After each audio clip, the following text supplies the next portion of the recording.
जंगल सुरक्षा पाई cycle rally Keonjhar जिला आनंदपुर पौरांचल फकीरपुर वृक्ष प्रेमी त्रिलोचन साहू संयोजन में आनंदपुर वन विभागर मिलित उद्यम वन्यप्राणी और जंगल सुरक्षा निमंते एक साइकिल रैली माध्यम सचेतनता कार्यक्रम करा जायछि।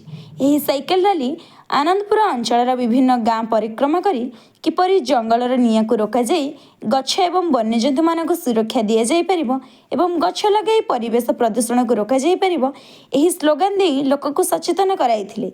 एही कार्यक्रम रे विभिन्न स्वेच्छासेवी और युवा समाजसेवी जोग देई आनंदपुर डीएफओ कार्यालय रु साइकिल रैली बाहरी विभिन्न गाँ परिक्रमा करथिले।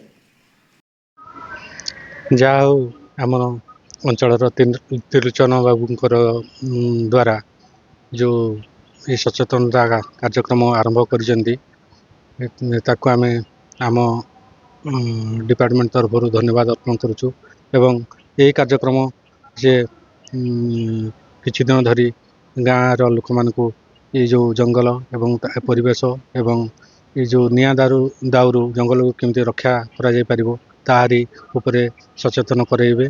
तेणु तांको आमे अशेष आम वन विभाग तरफ धन्यवाद अर्पण करुचु। प्राणी संरक्षण एवं जंगल सुरक्षा आउ जो जंगल निया दाउरू केमती रक्षा करिया विभिन्न प्रकार जो कार्यक्रम नहीं कि आम साइकेल गोटे रैली करुचु।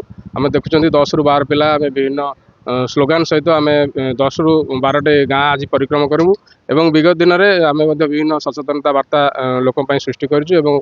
आगामी जो कार्यक्रम चली रोटे मास मध्य सब उपखंडर विभिन्न गाँ आउ जंगल निकटवर्ती गाँ में परिक्रमा करूँ और लोक मानक सचेतनता वार्ता देवु और केमी जंगल निया को रोक जापर और वन्यप्राणी संरक्षण कर से दिगरे आम सचेतनता जिते संभव जिते बांटिया आम बद्धपरिकर अच्छु।